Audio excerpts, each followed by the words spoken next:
I asked him, I said, if it was some younger people in the exact business that you started, and they asked your advice on what should they do to build something similar to what you all have built here, what advice would you give them?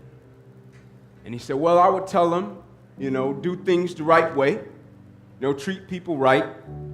And he said, I would tell them work, work your tails off, right? And I said, in my head, I said, man, we live in a world to where I don't know if people appreciate what things produce. In my whole life, the only advantage that I've ever had as a person, I've never been the most talented, never been the biggest, the fastest, the strongest, even though I was a four-sport athlete my whole life, at the top of every sport that I've ever played, I was never the most talented. I was never the fastest guy, never the strongest guy. I've always been a small guy my whole life. I was that guy who would show up, and they knew that I was the guy that played football. They knew behind the jersey I was probably number 3 or number 29 in college, but when I would show up on the scene, I would always get the reaction, this is the guy? Because I was small. I didn't even look the part.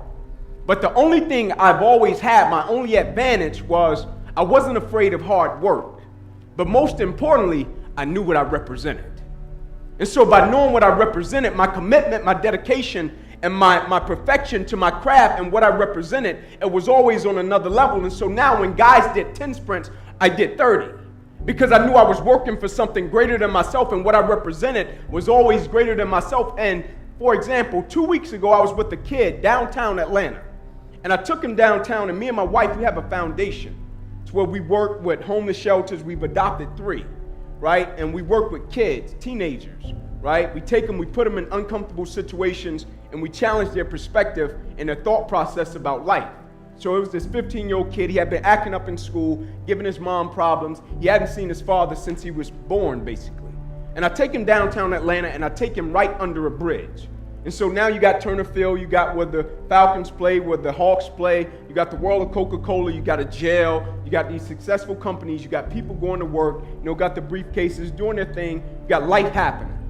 And then you got under a bridge, you got a gentleman, a grown man, sound asleep, cardboard box, sleeping, as if a person would be in a bed, sleep. And I looked at the kid, and I said, do you think he planned to be there? I said, do you think when he got of age at a certain point in his life, do you think he said, man, one day I'll probably be sleeping under a bridge on a cardboard box? The kid said, no. I said, what do you think happened? The kid said, I don't know. What do you think happened, eh? I said, I think life happened. He said, what do you mean life? I said, I think at a certain point in his life, he was excited, he was jacked, he enjoyed something. He was a part of something special, something had a legacy attached to it, whether it was his family, whether it was a dream, a goal, an aspiration. I think at a certain point, every day he got up, something he represented, he got excited about it, he was driven, he was committed, he was dedicated about it, he was stoked about it, he was jacked about it. But I think at a certain point, life made him forget what he represented. And life stole his joy, his peace, his happiness. Life stripped him of that drive. Life took that dedication, that commitment, so much so to the guy that was once driven, to the guy that was once happy and excited about what he was a part of and what he represented and the legacy that was attached to it. That same guy ended up sleeping under a bridge. The only advantage I've ever had, everything I encountered and everything I ever hit in my life, I understood what I represented, and life will never take that away from me. And so on September 9th, 2006, when I'm 8 games away from being a projected first-round draft pick, and my life changed overnight, something I had been working for since I was 7 years old in a park with my mother, watching her sit in an old beat-up Buick Regal when she had me at 16 years old, and she took me back to a 2-bedroom home, 14 people, sleeping on the floor with roaches and rats, and missing meals when I was a kid. It was times when I went to practice, I hadn't even eaten. And guys would be out there complaining, and the only thing I was working on was my work ethic and my drive and my dream and my goal to get to where I was trying to get to. And I knew if I would have stopped in that moment, I would never get to where I was trying to get to. I would really miss meals. And I'm working toward this dream and this goal, and I finally get to the point. I could smell it, I could taste it, I could see it, and I'm a part of something. I'm a part of something like a Southern Motion, but it was University of Tennessee. I'm a part of a game to where I got my guys. right? And we go and we work every single day. We show up 5 o'clock in the morning. We're working towards something. We got an element of collective character. We got an element of responsibility, accountability. We got an element, man, when I tell you I got your back, I got your back. When I tell you I care about you, I care about you. When I tell you I love you, I love you. I was a part of something. And I get to the point to where I'm a projected first-round draft pick, and I go out and I make a tackle, and this is the thing that people don't even know. People know my life changed behind the game of football, but people don't understand the play and how it happened. People don't know that wasn't even my guy. People don't know I had my guy already. I could have easily faded down the sideline, running with my guy as the quarterback was dropping back to release the ball, but as I'm running and checking my guy, I see my teammate getting beat. My guy who I told in the tunnel, hey man, if you get beat, I got your back. And I knew my teammate probably would have caught the guy if he would have caught the ball, because my teammate, he went on to be a first round, 10th pick, multi-million-dollar guy, went on to play for the Patriots. So I knew he was a pretty talented guy, and he probably would have caught the guy and tackled him. But I told him, hey man, if you get beat, I got your back. And it just so happened, a play unfolded with a little bit over 2 minutes left in the game to where my guy, now he was getting beat. And I'm fading off on my guy, but I see the quarterback, he was releasing the ball to the guy that was beating my teammate. And I said, man, I gotta go, I gotta have his back. And I go up and I roll up and I go to hit this guy to end the game. This tackle probably would have ended the game if I'd have hit him and caught him the right way. If I'd have hit him and caught him how I really wanted to catch him, it probably would have ended the game and I would have made him fumble, because I knew the game of football like you guys know the furniture business. I knew it in and out. Like a guy take 2 steps off the line of scrimmage, I could tell you which way he was going. If a guy would cut inside, I could tell you it's only about 3 things he can do out of this formation. Like I knew it in and out. And so I knew if I'd have caught him in the right location at the right time, I'd have popped that ball out. But it didn't work like that. I hit him, and as soon as I hit him, it seemed as if every breath in my body left. I lost control of my body. Never happened to me before. Body went completely limp. Seemed as if every breath in my body left. I'm falling to the ground like, man, what's happening? And I black out. As soon as I hit the ground, I black out. Never happened to me before. When I black out, I come back to, my teammates run over to me. Hey, Ink, get up, man. Let's rock. Let's go. I said, I can't. I said, what do you mean you can't? You always get up. Get up. Let's roll. I said, I can't move. So there's a shot going from my neck to my toes. I can't feel anything. The shock eventually left, and it stayed in my right arm and hand. I remember as I was lying there, they were bringing the spine board out. They put me up on the spine board, and as they're wheeling me off the field, I looked up to the sky and said, surely nothing has happened in this moment that can alter my life. This is what I love to do. They get me over to the ambulance. They said, man, we're going to take you to the hospital, run some CAT scans. We'll bring you back into your room. We'll tell you what's up. I said, all right, cool. They take me in the room. They run CAT scans. They bring me back into another room. And when they put me into the room in my hospital bed, my mother comes in. She kisses me. She prays for me. And as she's going to walk out, doctors rush in from the opposite side as my mother is walking out. And when my mother told me, son, you'll be all right, there was a certain element of peace attached to it. Because I had been with my mother my whole life. Me and my father, our relationship was pretty much a business relationship. Early years, he wasn't there. When I started playing sports, he came along in the picture, but I needed him to get out of my situation, right? And so we had a business relationship. But when my mother said something to me, I had been rocking with my mother since I was 16. Had missed meals with my mother since she was 16, And so when she said it would be okay, I was like, all right, cool. And as she's going to walk out, doctors running in, they say, hey guys, get in here. We got to rush him back to surgery. He's about to die. I said, this is a new ball game. Like I was a part of the football game, but this is a new game. I said, die? I said, yeah, man, you busted up subclavian artery in your chest. You're bleeding internally. Got to rush you back, take that main vein out of your left leg, plug it into your chest in order to save your life. We don't have much time. Next morning, I wake up from recovery. He said, Inky, I got some good news and some bad news. Good news, we saved your life. I said, thank you. Bad news is you got nerve damage in your right shoulder. I said, all right, cool. He said, we got to send you up to the Mayo Clinic, Rochester, Minnesota. I said, all right, cool. He said, but the problem is, you know that dream of going to the NFL? I said, yes, sir. I'm close. He said, strong possibility you probably can never play the game of football another day in your life. I said, no way. I said, I don't know if you know how hard I worked for this. Like, I don't know if you know, I've been working since I was 7 years old. Like, I didn't start out playing football saying, man, I just want to go to the NFL to make it. Yeah, I wanted to go to the NFL to take care of my family, give back to my community. But the way in which I started playing the game, I started playing in the street, and I would be bloody. My mother didn't even sign me up to play. The first white guy I ever met in my life signed me up to play football. A guy riding down the street in a blue pickup truck. Never forget it. My guy, love him to death. Pulling down the street in a blue pickup truck, pulls on the curb, steps out of his truck, walks up in the middle of our game. I'm standing there bloody, tackling football in the street. Guy walks up, Trey Hurst, never forget it. My uncle's on the corner, they're drug dealers, in prison right now. They take off running. My Uncle Bobo serving 40 years in a federal penitentiary. He looks back, he said, Inky, don't talk to him. He thinking the guy's the cop. Coach Trey, nicest guy in the world. Walks up, he said, man, would you kids like to play football on grass? I said, man, I would love that. He said, go in the house and get one of your guardians. I ran in the house, my Uncle JJ had married into the family. I said, hey, Unc, man, it's a guy outside. Will you please come and talk to him? Uncle said, sure. Uncle comes outside, Coach Trey said, listen. He said, I don't even supposed to be over here. He said, I brought a kid home. His mom asked me, could I bring him home? I brought him home. And he said, I rode down the street. I see these kids playing football in the street. They're bloody. He said, you could bring him across town. I got a lead. Y'all could sign him up. Think it'd be a great opportunity for him. My uncle said, sir, we greatly appreciate it. Hate to tell you, we don't have the money. And I'm standing in front of him because I really want to play. And he said, I hate to tell you, but his mother said she definitely doesn't have the money. She's at work at Wendy's right now. I'll never forget that coach looked at my uncle. He said, I tell you what. He said, y'all bring him to the park. So here's the address. He said, not only will I sign that kid up, he said, I'll sign every kid in this street up to play.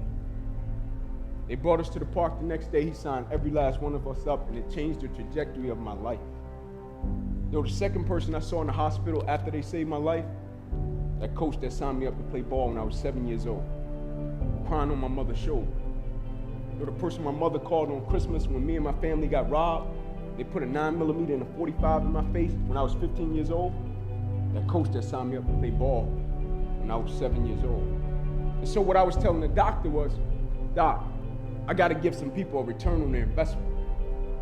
Like, this can't stop right now. Now, I'll never forget, I said to him, I said, I never cheated. I said, I never cheated. I was taught you work for something, the result will be what you want it to be. Like, I never cheated. Like, nobody had to worry about me cutting corners. Like, a coach could give me a workout, I'll go do it. If my teammate would try to cheat, sometimes I'll complete my guy's workout. Like, I never believed in it, right? Because I knew every time I cheated, it was a possibility and an opportunity for me to become weaker. And so I never believed in cheating. I never believed in the mentality behind cutting corners and not facing a challenge. Because I understood if it didn't challenge me, it wouldn't change me. I said, man, send me up to the Mayo. My career can't be over. I worked too hard. And I go up in the Mayo Clinic, and I'll never forget, I walk in the room, and there's 3 doctors. And they come in, and they say, hey, Inc., here's the deal. We're going to cut to the chase. It said, you have torn all the nerves in your brachial plexus. I said, what's that? It said, it's the nerve roots that go from your spine. It controls your shoulder, your arm, and your hand. It said, it goes into your spine like this. You've ripped them all out. They can't go back in. They said, we hate to tell you, but football career, it's out of here. They say your shoulder, your arm, your hand, never be the same again. They say, here are your surgery options, Inc. We could take a muscle, back of your left leg, plug it into your right arm, possibility, weak left leg, weak right arm the rest of your life. We could take a nerve out of your left arm, reroute it up to your chest, down into your right arm, possibility, 2 weak arms the rest of your life. We could take a nerve out of your left rib, reroute it up to your chest, down into your right arm, possibility, breathing problem, weak right arm the rest of your life. By the way, tell us what you want to do at 8 o'clock in the morning. Next morning, I walked into the office. They said, what option did you choose? I said, no disrespect to you. Cut me where you got to cut me. I guarantee you, if I don't die, I'll be fine. They said, you got to choose an option. I said, no disrespect to you. Cut me where you got to cut me. I guarantee you, if I don't die, I'll be fine. And what I was telling them was, Doc, you got to take my life before you take my drive, man. I'm not a light switch person. Like, I don't turn it on and turn it. Like, I could play you in checkers. I'm going to try to destroy you. Like, I could play you in a game of, little pitch and hold, a little thing. I'm going to try to destroy you.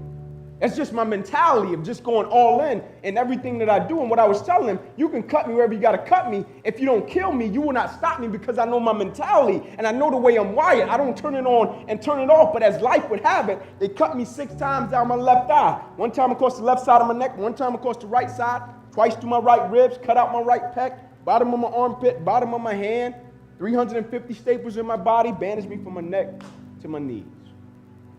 And they come in my room the next day. They said, Inky, we're going to get to know each other really well. You'll be in this hospital next 40 or 60 days.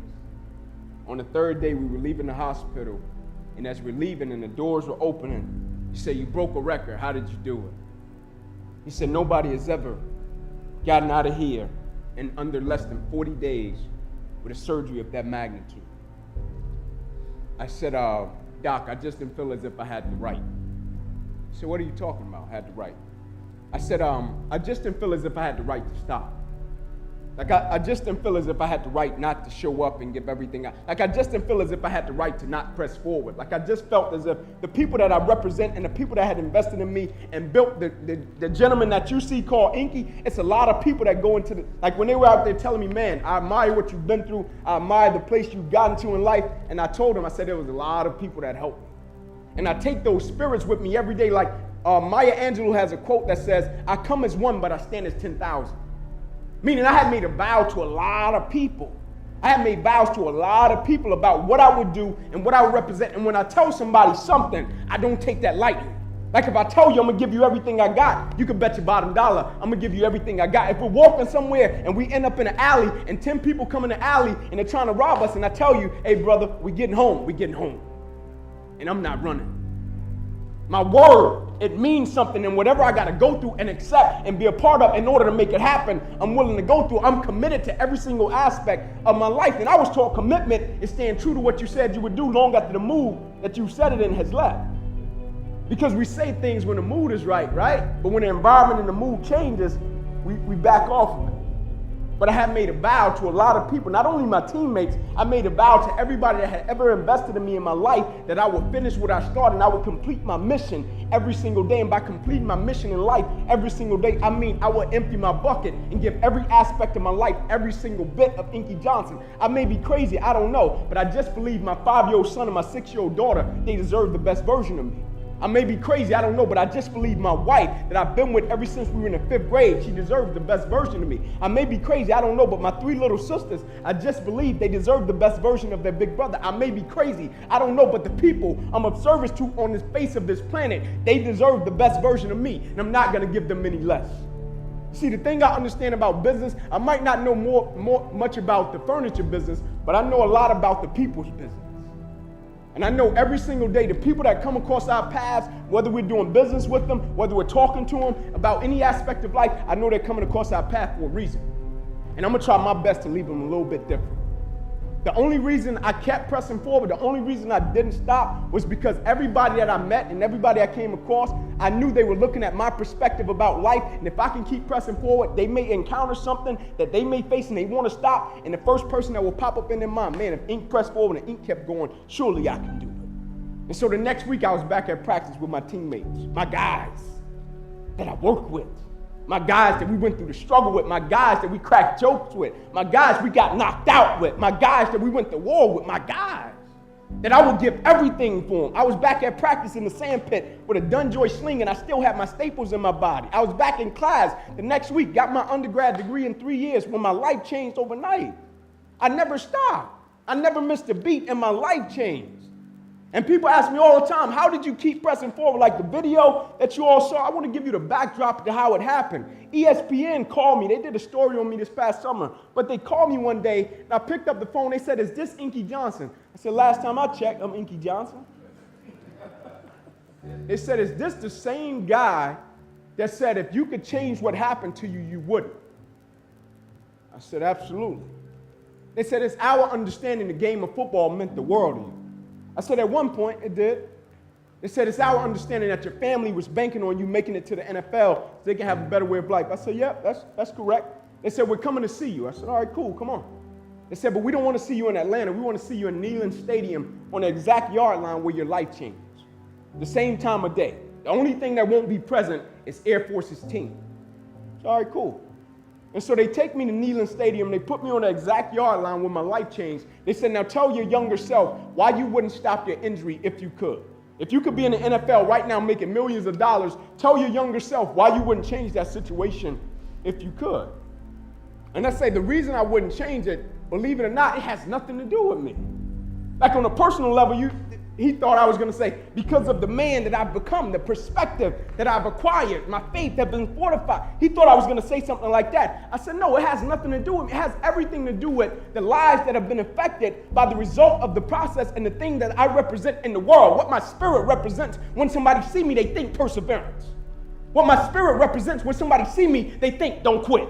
What my spirit represents when somebody see me, they think that's a quality individual right there. What my character represents in the world. And every single day we're putting something out like that represents something.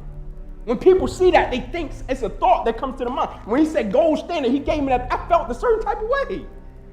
When he gave me the gold standard, I felt a certain type, I felt different. Gold standard, I felt like that went with me. Because I think in what I do, the line of business I'm in, I'm the gold standard. Because I don't compromise. And every single day, I'm going to give you my very best. You can bet your bottom dollar. Every single day, I'm going to bring that gold standard to life. And I'm not just bringing it in one aspect of life. I'm bringing it in every single aspect of life. I'm not going to be one of these people in the world that's a public success, but they're a private failure. Meaning they give everything they got to one aspect of life, but the other areas, they lack off. No, I'm going to give every single thing I got to every aspect of my life because I represent something. When people see me, they think something. Whether that's character, never giving up, never surrendering. And the thing that we can never do is forget what we represent. Because that's how guys end up on the bridge on a cardboard box sleep. They forget what they represent when life hits them with adversity. My only charge for you, never forget what you represent. Life is short. Let's enjoy it while we got it.